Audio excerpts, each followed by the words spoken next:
चलिए क्लास हम लोग फिर ऑन हो रहा है आप लोगों का। अब आपके अंदर जो पढ़ना है हुआ है वैद्युत रसायन, केमिस्ट्री का जो टॉपिक है उसके अंतर्गत हम लोग पढ़ना है वैद्युत रसायन। आज एक चैप्टर केमिस्ट्री का है जो शुरू हो रहा है, उस चैप्टर को हम लोग देखें इसको आगे की ओर। केमिस्ट्री का ये चैप्टर है, बहुत ही टॉपिक इम्पोर्टेंट है और हमारे जीवन का हिस्सा है।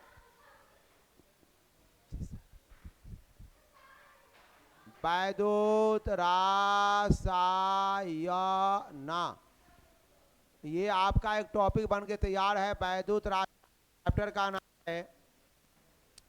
अब आपको पूछा जाएगा कि वैद्युत रसायन किसे कहते हैं, तो वैद्युत रसायन की परिभाषा से नाम से यह स्पष्ट हो रहा है, इसमें विद्युत होगा और रसायन होगा और इसका नाम पड़ेगा वैद्युत रसायन। इसमें विद्युत होगा और क्या होगा, रसायन होगा, यानी वैद्युत रसायन होगा। समझ में आ रही होगी बात ये आपको। और ये हमारे जीवन का वैद्युत रसायन की परिभाषा पहले से पता है, जिसको हम लोग इलेक्ट्रोकेमिस्ट्री कहते हैं।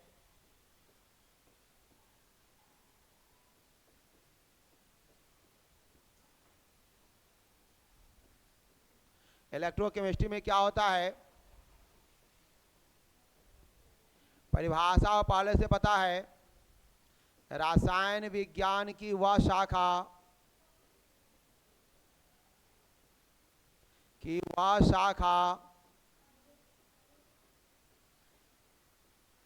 वह शाखा जिसमें वैद्युत और जिसमें हम लोग किसके बीच का वैद्युत मतलब समझ रहे होंगे, करंट होगा, धारा होगी, जो आप लोग पहले से ही पढ़ चुके हैं, जिसमें हम वैद्युत ऊर्जा और रासायनिक ऊर्जा के बीच का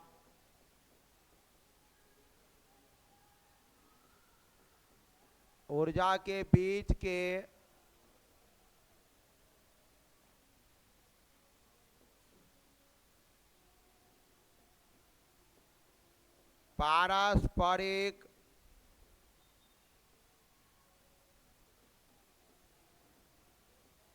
संबंध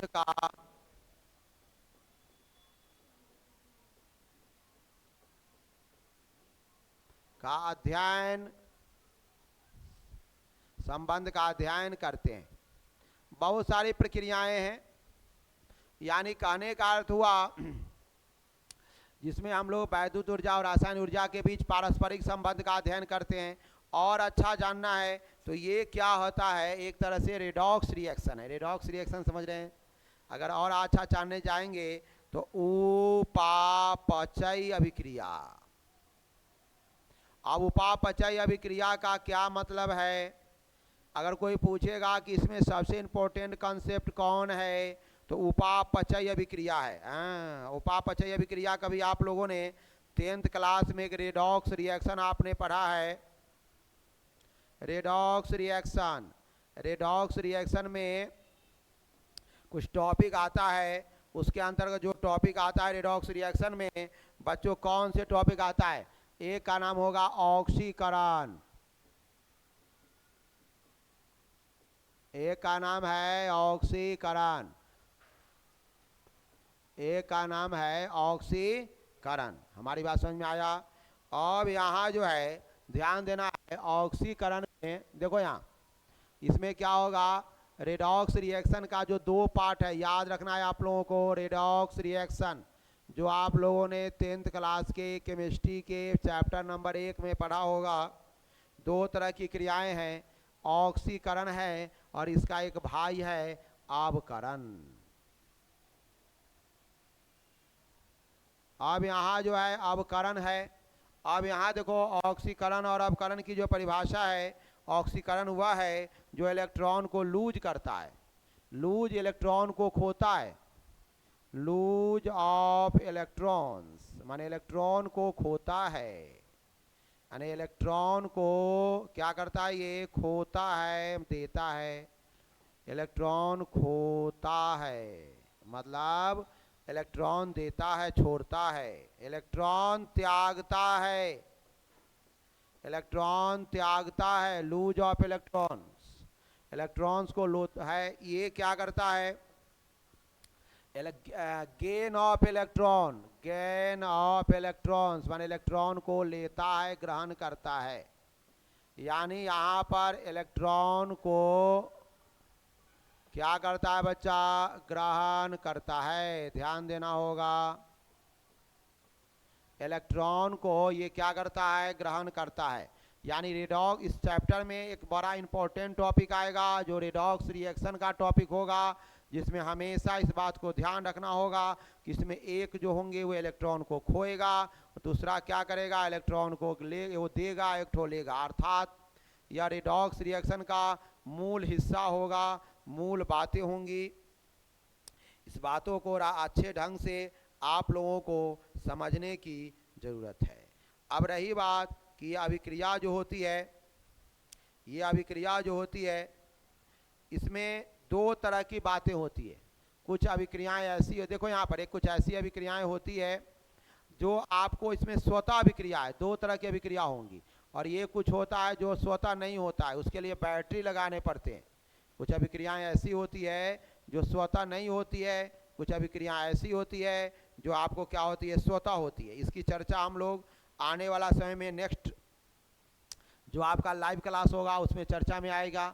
हमारे पास जो अगला टॉपिक आ रहा है, देखो यहाँ पर एक अच्छा टॉपिक मेरे पास बनकर आ रहा है, उसका क्या पोजीशन है। ये ऑक्सीकरण और अवकरण की जब चर्चा हो ही गई है तो मैं मानता हूँ कि सारे कंसेप्ट को नेट एंड क्लीन कर दिया जाए, ताकि आप लोगों के लिए ऑक्सीकरण और अवकरण का कोई प्रॉब्लम नहीं बने, ऑक्सीकरण और अवकरण का कोई प्रॉब्लम नहीं बने। एक कंसेप्ट मैं नेट एंड क्लीन कर देता हूँ जो आप लोगों के लिए बहुत ही बेहतर पोजीशन क्रिएट करेगा।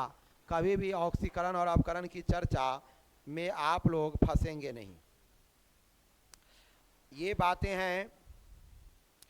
बातें हैं ऑक्सीकरण जो इलेक्ट्रॉन को लूज करता है, अवकरण जो इलेक्ट्रॉन को ग्रहण करता है, इसकी चर्चा हो जाए फाइनल वे में ज़्यादा अच्छा है।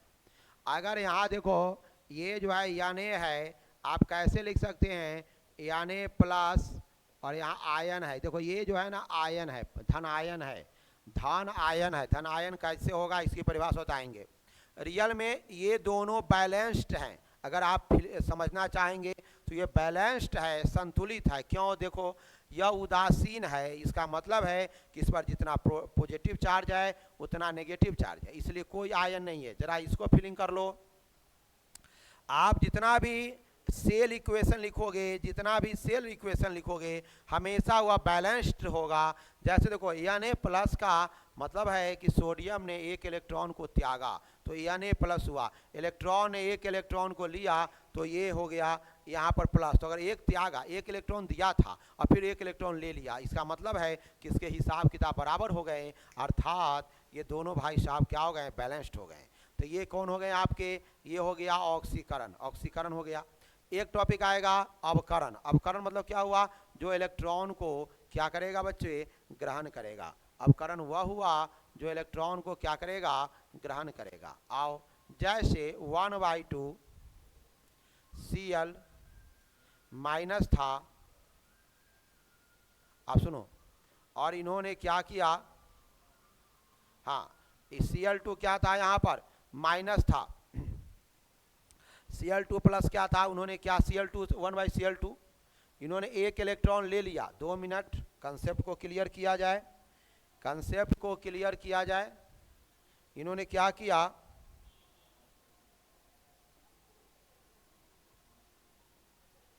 इन्होंने क्या किया, एक इलेक्ट्रॉन को लिया,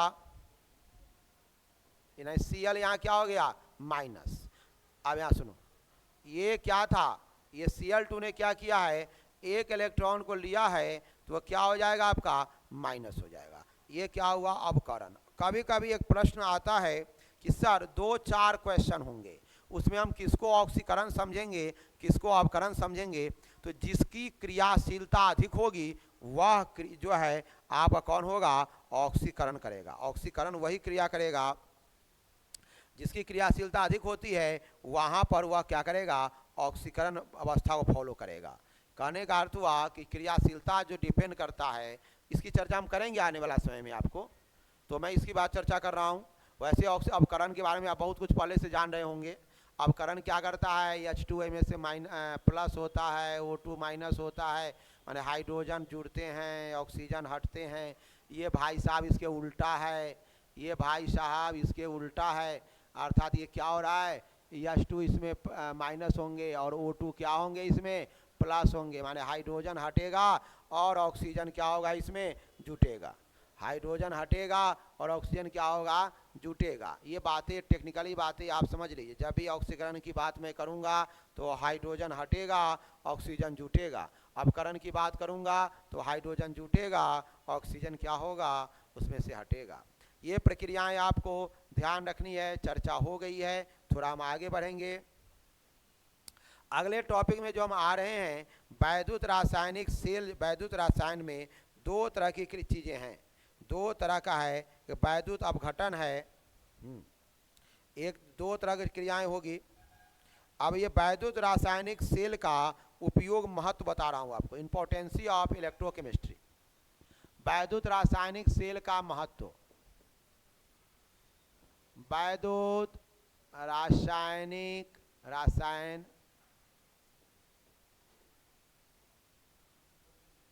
का महत्व, क्या क्या महत्व है आपके जीवन में, सो मैं समझा रहा हूं।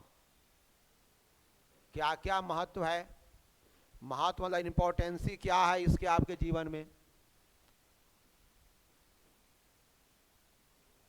क्या क्या महत्व है, इसको हम लोग समझेंगे।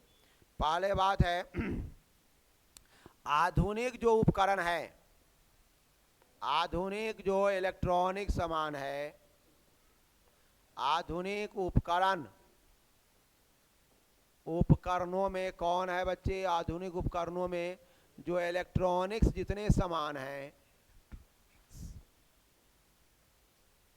इलेक्ट्रॉनिक्स जो सामान है, जैसे आप लोग यूज करते हो अपना नन्हा मोबाइल, जिसके बिना जी नहीं सकते, मोबाइल हुआ, कंप्यूटर, सब में बैटरी लगा रहता है। गाड़ी आप लोग चलते हैं ना, हवा हवाई सभी गाड़ी में, या फिर में क्या रहता है पास, कौन सी रहता है, बैटरी रहता है। ये बैटरी किसका प्रोडक्शन है, वैद्युत रासायन का।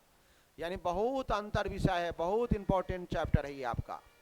चैप्टर नंबर 2 में आएगा कि ये इसके वैद्युत रसायन के प्रयोग से बनने वाले उपकरण में प्रदूषण कम होते हैं। वैद्युत रसायन के सिद्धांत से बनने वाले उपकरण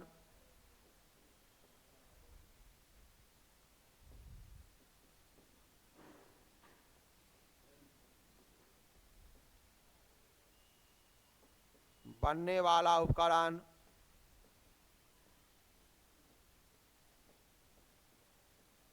में प्रदूषण क्या होता है आपका, प्रदूषण कम होता है।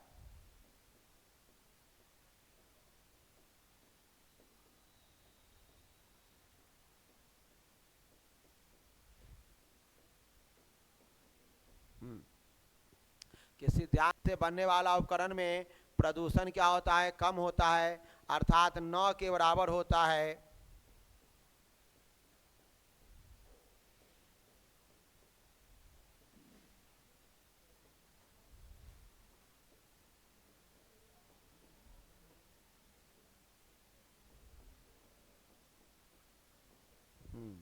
ये क्या होता है आपका, 9 के बराबर होता है। नंबर 2, नंबर 3 में आएगा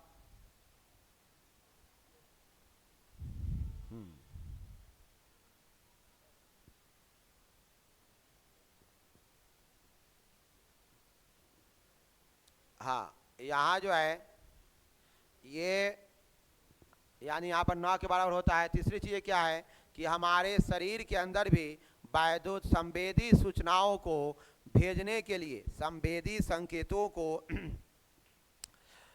कोशिका से मस्तिष्क में भेजने के लिए संवेदी सूचना को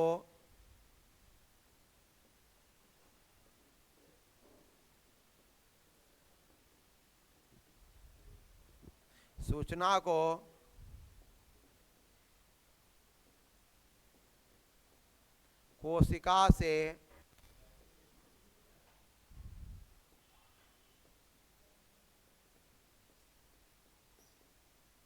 मस्तिष्क में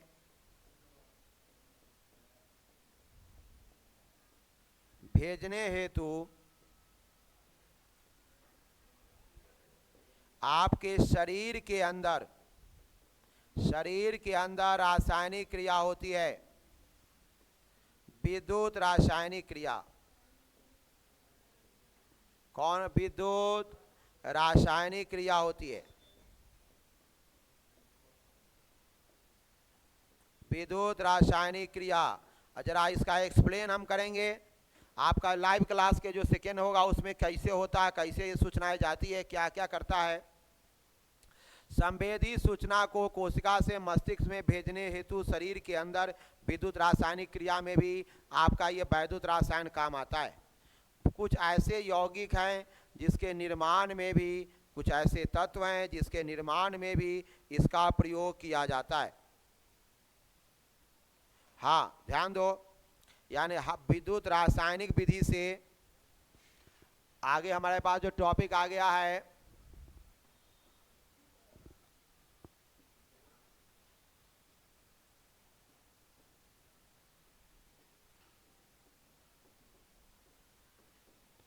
विद्युत रासायनिक विधि से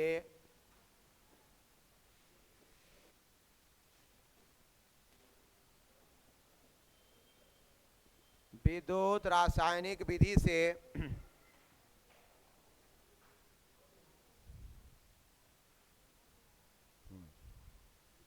विद्युत रासायनिक विधि से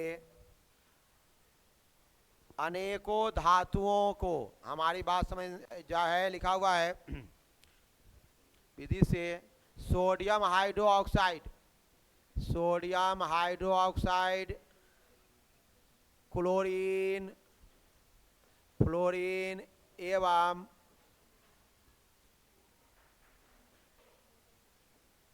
बहुत से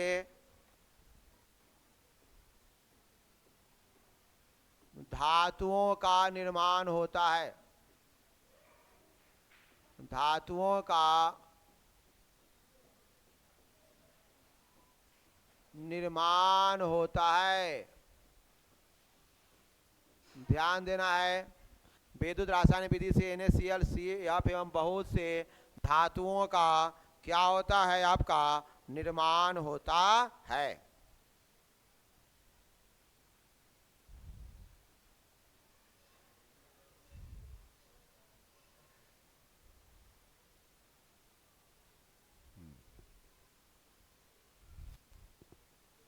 क्या होता है उसका? क्या होता है? विद्युत रासायनिक विधि से यहाँ पर क्या होता है? निर्माण होता है, नंबर 1। नंबर 2 पॉइंट होगा,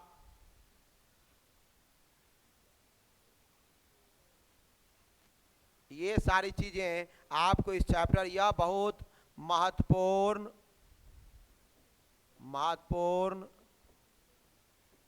एवं आधुनिक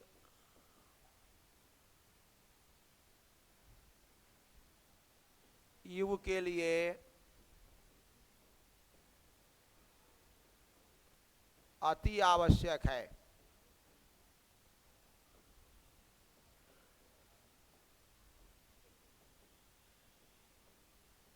अति आवश्यक है। ये आपके क्या हो गए? इसके ये क्या हो गए हैं बच्चे? महत्व हो गए। हम लोग इसकी चर्चा में ले रहे हैं, फिर आगे की ओर बढ़ते हैं। छोटी छोटी चीज़ें को आगे की ओर बढ़ते चलते हैं। अब मेरे पास आएगा कि विद्युत रसायन में मुझे क्या पढ़ना है। विद्युत रसायन हमारा है, मुझे क्या पढ़नी है? 2 चीज़ें ध्यान रखना है आपको। यहाँ क्या क्या पढ़ना है ये समझो। तो यहाँ आपको और यहाँ दो टॉपिक की चर्चा होगी।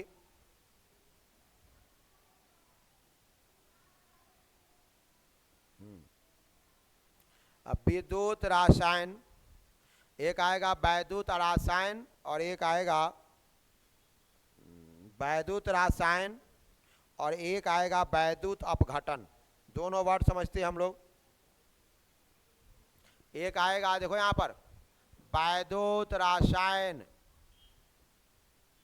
वैद्युत रासायन यानी वैद्युत रासायन या हमारे वैद्युत रासायनिक सेल, एनसीईआरटी लिखता है वैद्युत रासायनिक सेल, सो मैं लिख देता हूं वैद्युत रासायनिक। और एक और लिख देता हूं वैद्युत अपघटन, वैद्युत अपघटन। समझो बात को, थोड़ा इसका जो सेकेंड कॉन्सेप्ट आएगा थोड़ा टफ होगा। वैद्युत अपघटन वैद्युत रासायन में क्या होगा यहाँ जानते हो?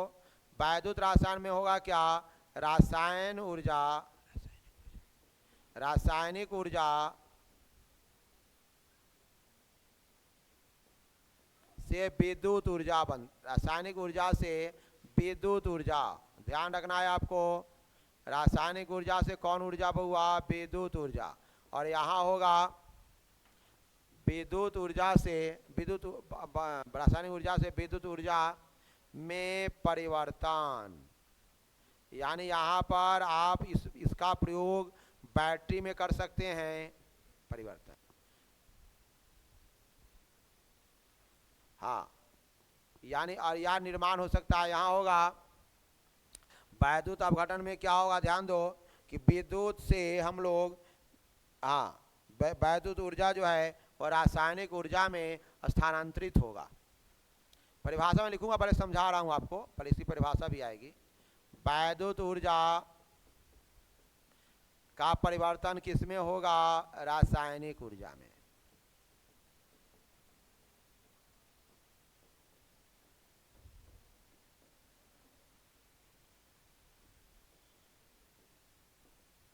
यानी इस तरह से प्रक्रिया होगी।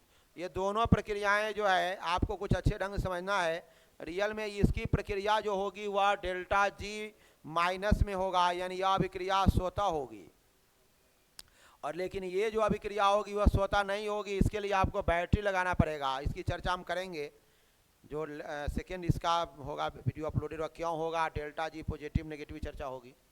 अब मैं बताऊं आपको, इसकी छोटी छोटी परिभाषाएं भी लिखा जाए। वैद्युत अपघटन किसे कहते हैं, वैद्युत रासायन किसे कहते हैं। सेल का मतलब हुआ बर्तन, यहाँ सेल का मतलब हम लोग क्या प्रयोग करेंगे, बर्तन का प्रयोग करेंगे। सेल का मतलब हुआ बर्तन होना। जैसे यहाँ पर एक टॉपिक आएगा वैद्युत अपघटन, परिभाषा देखो, परिभाषा को टाइट करना है बच्चों। कुछ कोड वर्ड सब है जिसको आप लोग परिभाषा अपडेट रखना है। आपका स्टेट बोर्ड में परिभाषा पूछने की संभावना बहुत अधिक होगी, परिभाषा पूछने की संभावना बहुत अधिक होगी। देखिए यहाँ पर, ये आप एक बात ध्यान रखना है कि आप लोग जो इसमें पढ़ेंगे वह आयनिक यौगिक की चर्चा ज़्यादा होगी, क्योंकि इसमें पूरा आयन का मामला है। ससंयोजी बंधन से बने यौगिक की आवश्यकता आपको यहाँ कम होगी। अच्छा, और यौगिक किस अवस्था में होना चाहिए, या द्रवित अवस्था में होना चाहिए या जलीय अवस्था में होना चाहिए। अब आपको ये जानना है कि द्रवित अवस्था में क्यों होना चाहिए, पहले से आपको पता है। यानी कहने का अर्थ हुआ क्या, किसी यौगिक का कौन अवस्था, जलीय या द्रवीय अवस्था में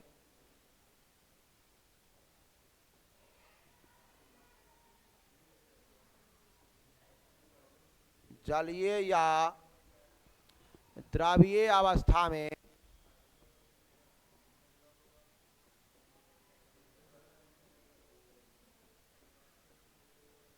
जलीय या क्या है, किसी यौगिक का जलीय या द्रवीय अवस्था में विद्युत धारा प्रवाहित करने पर विद्युत धारा क्या करने पर, प्रवाहित करने पर, अगर विद्युत धारा हम वहां उसमें से क्या कर देंगे, प्रवाहित करने पर। कहने का सेंस हुआ कि इसमें आपको बैटरी लगाना पड़ेगा, इसमें क्या कर लगाना, बैटरी लगाना पड़ेगा। करने पर यौगिक को अपघटन होने की क्रिया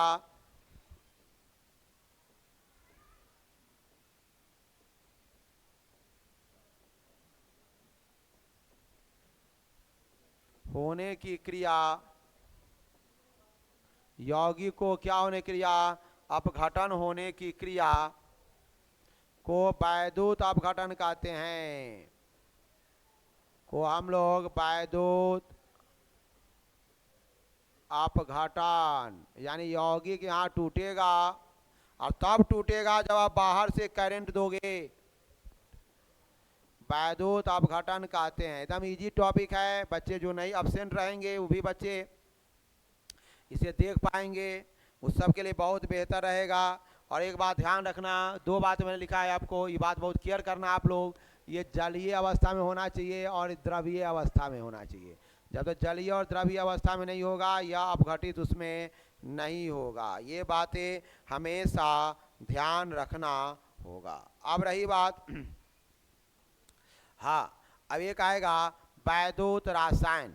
वैद्युत रासायन में क्या होगा, यहाँ देखो, वैद्युत रासायन का एक छोटी सी परिभाषा है, यानी वैद्युत रासायन, वैद्युत रासायन, रासायन ध्यान देना है बच्चे को। वैद्युत रासायन वह इसमें रासायनिक अभिक्रिया से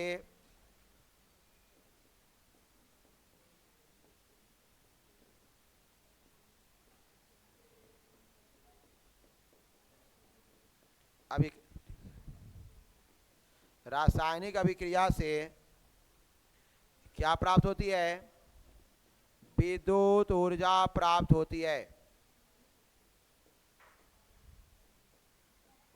विद्युत ऊर्जा क्या होती है बच्चे, प्राप्त होती है। इसमें रासायनिक अभिक्रिया से हम लोग कौन ऊर्जा प्राप्त करते हैं बच्चे, विद्युत ऊर्जा प्राप्त करते हैं। अच्छा, अब यहाँ एक कभी कभी वर्ड आता है वैद्युत रासायन, और ये होता है वैद्युत रासायनिक सेल, माने यह वैद्युत रासायन की क्रिया जिस यंत्र में तंत्र में होती है उसे विद्युत रासायनिक सेल कहते हैं। वैद्युत रासायन की क्रिया जिस यंत्र में हो, जिस तंत्र में होती है, क्रिया जिस तंत्र में होती है,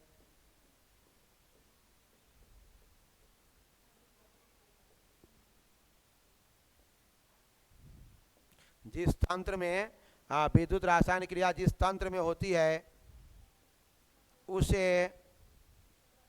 वैद्युत रासायनिक सेल कहते हैं। ये परिभाषा है।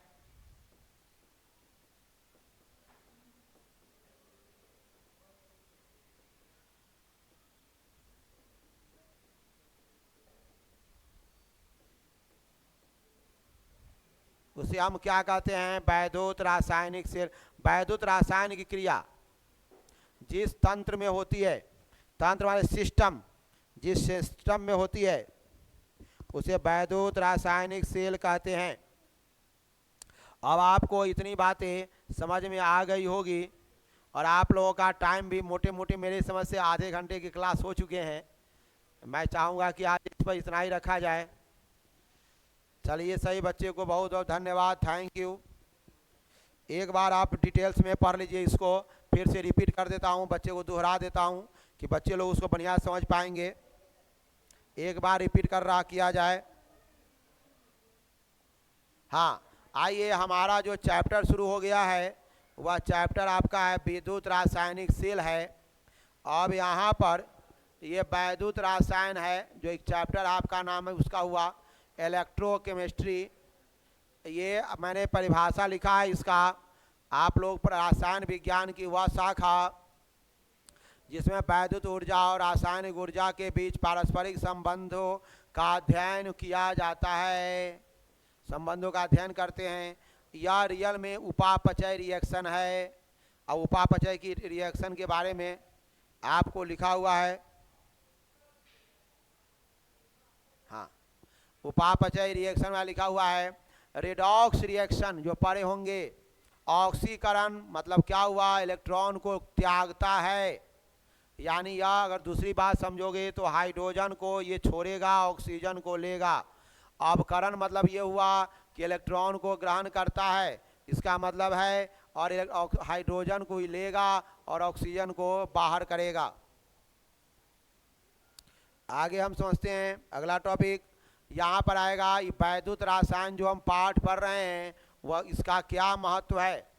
ये आधुनिक उपकरणों जैसे जितना भी मोबाइल, कंप्यूटर, गाड़ी, सब में बैटरी में इसी फार्मूला का यूज होगा। वैद्युत रसायन के सिद्धांत से बनने वाले उपकरणों से प्रदूषण कम होता है, अर्थात 9 के बराबर होता है।